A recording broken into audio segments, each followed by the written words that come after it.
सुप्रभात विद्यार्थियों। कक्षा 9 दूसरी इकाई का पाठ 6 सागर और मेघ। राय कृष्णदास इस पाठ के लेखक हैं। इनका जन्म उत्तर प्रदेश के वाराणसी में 13 नवंबर 1882 को हुआ और इनकी मृत्यु 1985 को। राय कृष्णदास हिंदी, अंग्रेजी, संस्कृत और बांग्ला इन सभी भाषाओं के जानकार थे। इन्होंने कविताएं, निबंध, गद्य, गीत, कहानी यह विधाएं लिखी हैं जिसमें उन्होंने कला और इतिहास से संबंधित लेखन कार्य किया है। इनकी प्रमुख कृतियों में मौलिक ग्रंथ है भारत की चित्रकला, भारत की मूर्तिकला। कहानी संग्रह है साधना, अनाख्या, सुधांशु और गद्य गीत है प्रवाल। जब दो या दो से ज़्यादा लोग बातचीत करते हैं, वार्तालाप करते हैं, तो उसे संभाषण या संवाद कहते हैं। तो यह जो पाठ हमें दिया गया है यह भी एक प्रकार का संभाषण या संवाद ही है। इस संवाद के माध्यम से लेखक ने बताया है कि सागर कितना महत्वपूर्ण है, उसकी क्या क्या विशेषताएं हैं। उसी प्रकार मेघ में कौन कौन से गुण हैं यह भी बातें बताई हैं। लेकिन भले ही हम में गुण हो, विशेषताएं हो, लेकिन किसी प्रकार का अहंकार रखना कभी भी अच्छा नहीं होता। विनम्र बने रहना चाहिए। यही सीख इस पाठ से हमें मिलती है। इसमें सागर और मेघ दोनों बातें कर रहे हैं। सागर कहता है, मेरे हृदय में मोती भरे हैं। मेघ, हाँ वे ही मोती जिनके कारण है मेरी बूंदें। सागर, हाँ हाँ वही वारी जो मुझसे हरण किया जाता है, चोरी का गर्व। मेघ, हाँ हाँ वही जिसको मुझसे पाकर बरसात की उमड़ी नदियाँ तुम्हें भरती हैं। सागर, बहुत ठीक, क्या 8 महीने नदियाँ मुझे कर नहीं देगी? मेघ मुस्कुराया, अच्छी याद दिलाई। मेरा बहुत सा दान वे पृथ्वी के पास धरोहर रख छोड़ती है, उसी से कर देने की निरंतरता कायम रहती है। अब सागर बता रहा है कि उसके हृदय में मोती भरे हैं। तुम्हें पता ही है कि सागर जो है उसमें अथाह जल राशि है। इतनी गहराई है सागर की कि जिसे कोई नाप नहीं सका। पूरा का पूरा अलग ही दुनिया जो है वह सागर में बसी हुई है समुद्री जीव जंतुओं की। तो यहाँ पर मोती भी निर्माण होते हैं। घोंघा नाम का जो एक सूक्ष्म जीव है, यह घोंघा जो जीव है वह अपने शरीर से एक प्रकार का चिकना तरल पदार्थ छोड़ता है, जिससे कि अपना घर बनाता है, जिसे हम सीपी के नाम से जानते हैं। वह सीपी उसके शरीर से निकले चिकने पदार्थ से ही तैयार होती है। और जब हवा, पानी या खाना खाने के लिए वह घोंघा अपने घर से बाहर निकलता है, तो बहुत बार कोई रेत या छोटे से कंकड़ का कण या अन्य सूक्ष्म जीव जंतु, कीड़े मकोड़े उस सीपी के अंदर चले जाते हैं और उसके बाद उसी के ऊपर उसके शरीर से निकलने वाले चिकने पदार्थ का आवरण जो है, सतह जो है, वह चढ़ती जाती है और मोती निर्माण होता है। तो ये मोती जो है वह सागर में ही निर्माण होते हैं। अब मेघ कहता है कि हाँ, लेकिन मोती बनने का कारण क्या है? तो उसकी बूंदें, क्योंकि समुद्र में पानी कहाँ से आएगा? वर्षा के कारण। अब तुम्हें पता ही है कि किस प्रकार सागर से वाष्प उठती है सूर्य की तेज किरणों के कारण, और वह वाष्प ऊपर जाकर बादल बन जाती है। फिर वो बादल जब बरसता है, उसका पानी जब धरती पर पड़ता है, तो वह पानी नालियों से, नदियों से होता हुआ आखिर में फिर समुद्र में जा मिलता है। यानी यह क्रम चलता रहता है। समुद्र के कारण बादल में पानी आता है और बादल के कारण समुद्र में पानी आता है। तो इसीलिए कहता है मेघ कि मेरे बूंदों के कारण ही तुम में मोती तैयार होते हैं। अब सागर कहता है कि हाँ, वही पानी, पारी यानी पानी, वही पानी जो तुम मुझी से हरण करते हो, चुराते हो, चोरी करते हो और गर्व भी करते हो। मेघ कहता है कि मैं ज़रूर तुम्हारा पानी चुराता हूँ, लेकिन वह पानी तुम में बारिश के समय नदियाँ ही भरती हैं और नदियों में पानी मेरे कारण ही आता है। अब सागर कहता है कि ठीक है, लेकिन 8 महीने तक सूर्य के तेज प्रकाश के कारण जो वाष्प मुझसे ली जाती है, तो वही पानी मुझे वापस दिया जाता है। मतलब मैं 8 महीने तक जो वाष्प के रूप में अपना पानी देता हूँ, उसी का ब्याज मुझे मिलता है। कर मतलब शुल्क, ब्याज मिलता है।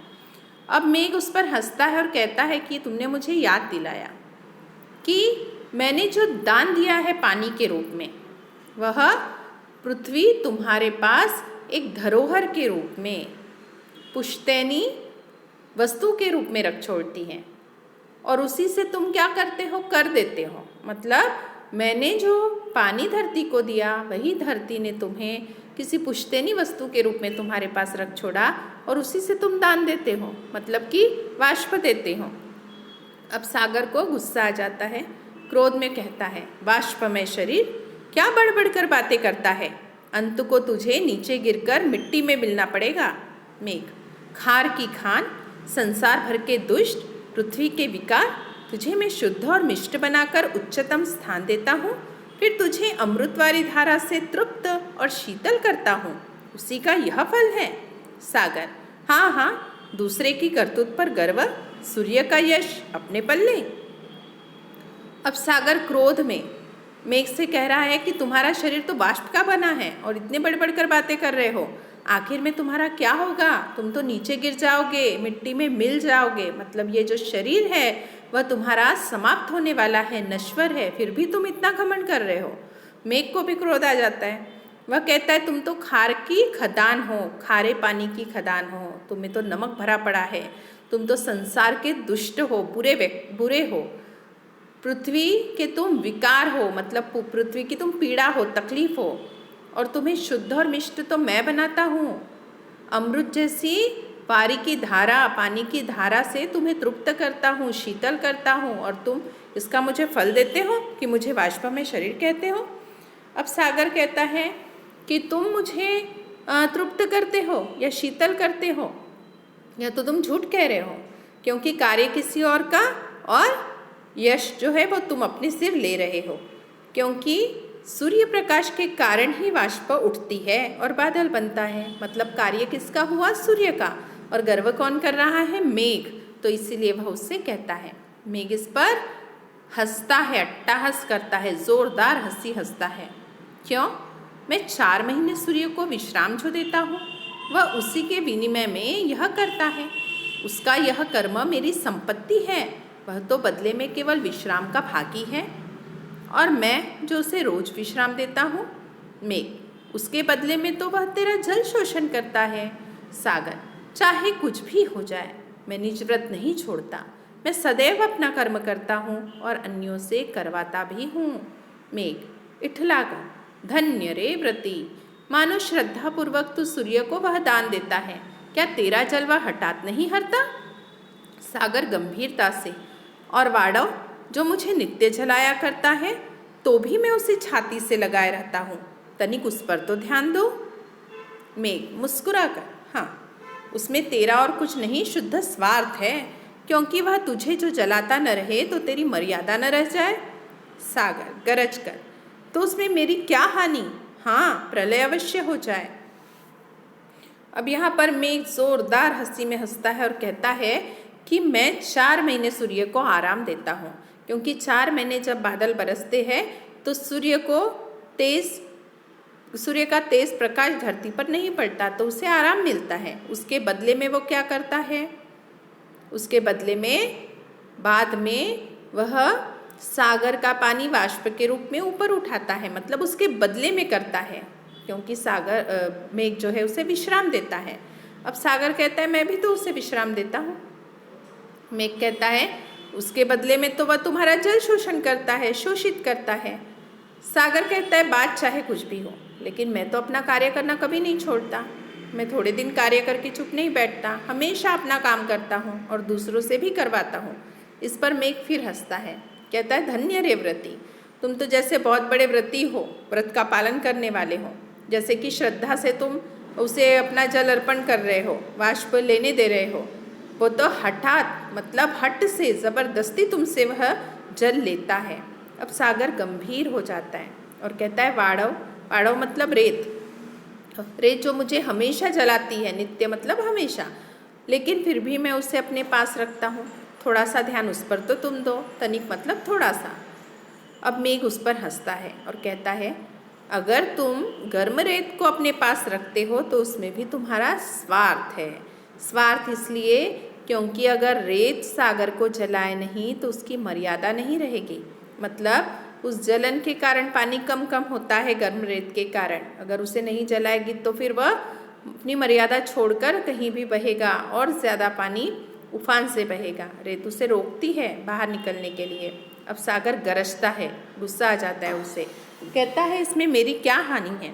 अगर सच में ऐसा किया कि रेत ने मुझे नहीं रोका और वह मेरा पानी आगे बढ़ गया तो इससे प्रलय हो जाएगा, इससे मेरी कोई हानि थोड़ी ना है मेरी।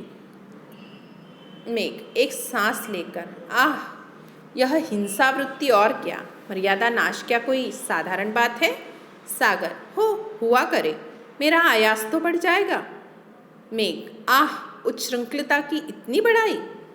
सागर, अपनी ओर तो देख, जो बादल होकर आकाश भर में इधर उधर मारा मारा फिरता है।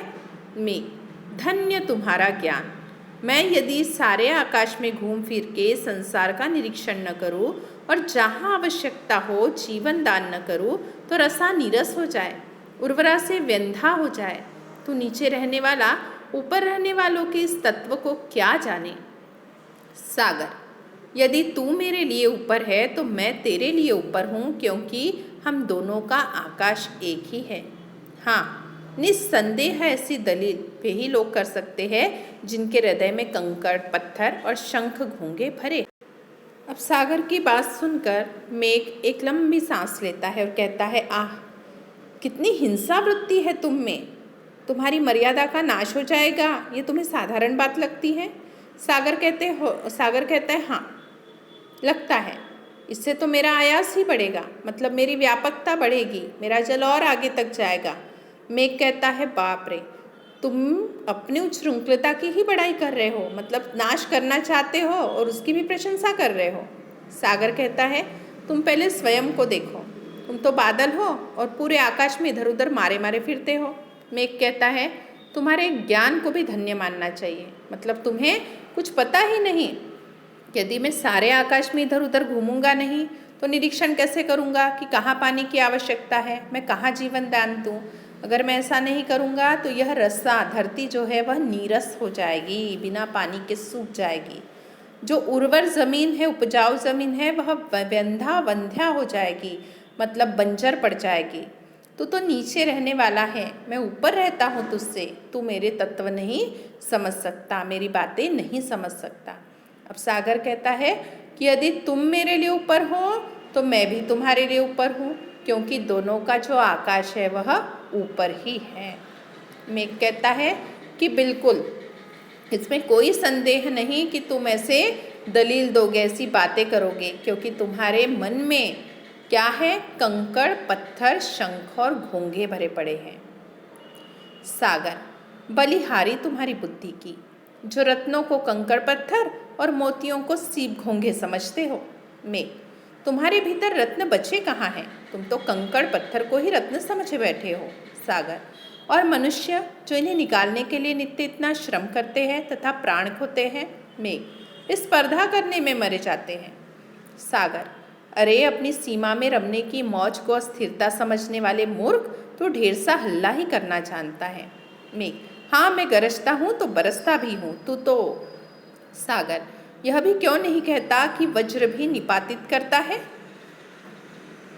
अब यहाँ पर सागर जैसे ही मेघ ने कहा कि तुम्हारे मन में कंकड़ पत्थर शंख घोंगे हैं, सागर कहता है कि तुम्हारी बुद्धि पर तो कुर्बान हो जाना चाहिए। मुझ में तो रत्न हैं, तुम उसे कंकड़ पत्थर कह रहे हो, मुझ में मोती है, उसे तुम सीप घोंगे कहते हो।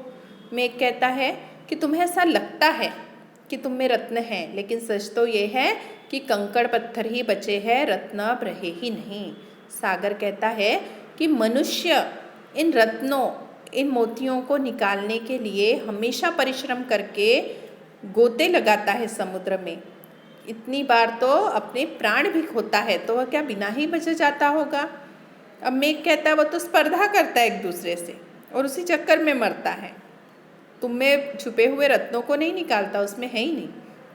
अब सागर कहता है कि तुम अपनी सीमा में रहने को मौज अस्थिरता समझते हो, तुम बहुत ही मूर्ख हो, तुम हमेशा केवल चिल्लाते हो और वही करना चाहते हो, क्योंकि मेघ जब गरजता है तो आवाज़ आती है। मेघ कहता है हाँ हाँ मैं गरजता हूँ और बरसता भी हूँ, लेकिन तुम, अब और कुछ आगे कहता उससे पहले उसे रोककर आगे की बात कहता है। सागर कहता है कि तुम ये क्यों नहीं कहते कि तुम जो वज्र गिराते हो, बिजली गिराते हो, निपातित करना मतलब गिराना, उसके बारे में क्यों नहीं कहते। अब मेघ कहता है हाँ, अगर मैं उस बिजली को गिराता हूँ तो मैं अत्याचारियों को, आतताई मतलब अत्याचारियों को उचित दंड देने के लिए करता हूँ। सागर कि स्वतंत्रों का पक्ष छेदन करके उन्हें अचल बनाने के लिए। हाँ, तू संसार को दीन करने वाली उच्छृंखलताओं का पक्ष क्यों न लेगा, तो उन्हें छिपाता है ना।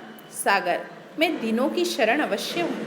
मेघ सच है, अपराधियों के संगी यही दिनों की सहायता है कि संसार के उत्पातियों और अपराधियों को जगह देना और संसार को सदैव भ्रम में डाले रहना। सागर दंड उतना ही होना चाहिए कि दंडित चेत जाए, उसे त्रास हो जाए, अगर वह अपाहिज हो गया तो। अब यहाँ पर मेघ कहता है कि मैं जो बिजली गिराता हूँ वह अत्याचारियों को दंड देने के लिए। अब सागर उस पर कहता है कि जो स्वतंत्र रूप से घूम रहे हैं उनको छेदने के लिए, अचल बनाने के लिए, उन्हें बेचैन करने के लिए ऐसा करते हो। मेघ कहता है कि हाँ, तू तो ऐसे लोगों की तरफ से बोलेगा ही, क्योंकि जो संसार को दिन कर रहे, गरीब कर रहे हैं, ऐसे उच्छृंखलताओं का, ऐसे बुरे काम करने वालों का पक्ष तू लेगा, क्योंकि तू ही उसे छिपाता है।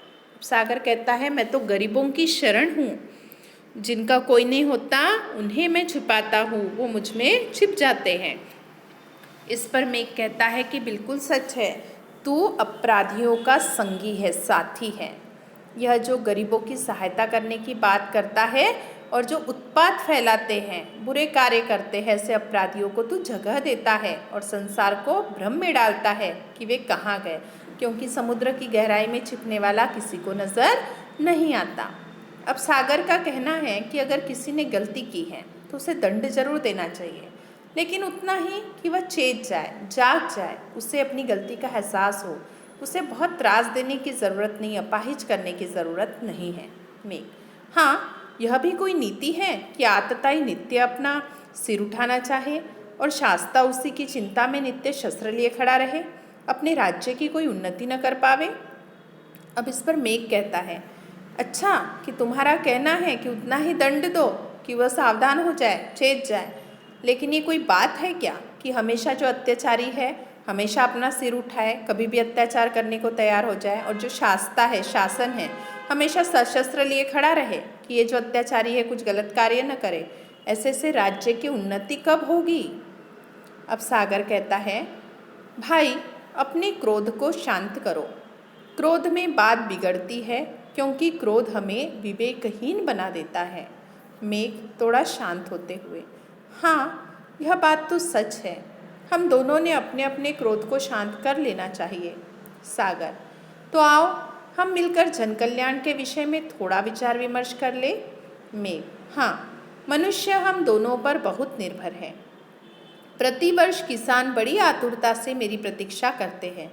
मेरे क्षार से मनुष्य को नमक प्राप्त होता है, जिससे उसका भोजन स्वादिष्ट बनता है। मेघ सागर भाई, हमें कभी आपस में उलझना नहीं चाहिए। सागर आओ प्रतिज्ञा करते हैं कि हम अब कभी घमंड में एक दूसरे को अपमानित नहीं करेंगे, बल्कि मिलकर जन कल्याण के लिए कार्य करेंगे।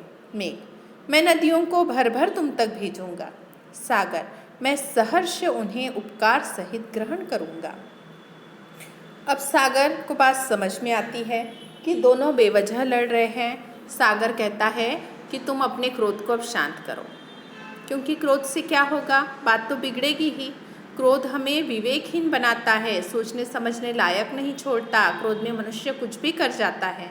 फिर मेघ उसकी बात सुनकर थोड़ा सा शांत हो जाता है और कहता है कि हाँ, तुम सच कह रहे हो। हम दोनों जो क्रोध कर रहे हैं अपने आप को हमें शांत कर लेना चाहिए। अब सागर कहता है कि ठीक है, अब हम मिलकर लोगों के कल्याण के बारे में थोड़ी सी बातें कर लेते हैं, विचार विमर्श करना, सलाह मशवरा करना। मेघ कहता है कि हाँ, हम दोनों पर ही मनुष्य निर्भर हैं। हमेशा किसान जो है वह बादल की आतुरता से, बहुत ही उत्सुकता से राह देखता है, और सागर उसके क्षार से जो नमक प्राप्त होता है उससे मनुष्य का भोजन स्वादिष्ट बनता है, उसे भी समुद्र की ज़रूरत है। मेघ कहता है कि हम दोनों ही जब मनुष्य के लिए उपयोगी है तो हमें आपस में झगड़ने की कोई ज़रूरत नहीं। सागर कहता है कि चलो अब हम प्रतिज्ञा करते हैं कि हम अपने गुणों पर कभी घमंड नहीं करेंगे, एक दूसरे को बुरी बातें नहीं कहेंगे, एक दूसरे का अपमान नहीं करेंगे, बल्कि हम मिलकर लोगों के कल्याण के लिए कार्य करेंगे। अब मेघ कहता है कि मैं नदियों में अपना जल भरूंगा और उसे तुम तक भेजूंगा, और सागर कहता है कि मैं खुशी से उपकार के साथ उन्हें ग्रहण करूंगा। तो इस प्रकार मेघ और सागर दोनों ही मनुष्य के लिए ज़रूरी है, परंतु अपने गुणों पर वे घमंड करके जो लड़ने लगे हैं उन्हें अपनी गलती समझ में आई है। अब उनका कहना है कि वे किसी प्रकार का घमंड करके एक दूसरे को अपमानित नहीं करेंगे, बल्कि दोनों मिलकर मनुष्य के कल्याण के लिए कार्य करेंगे।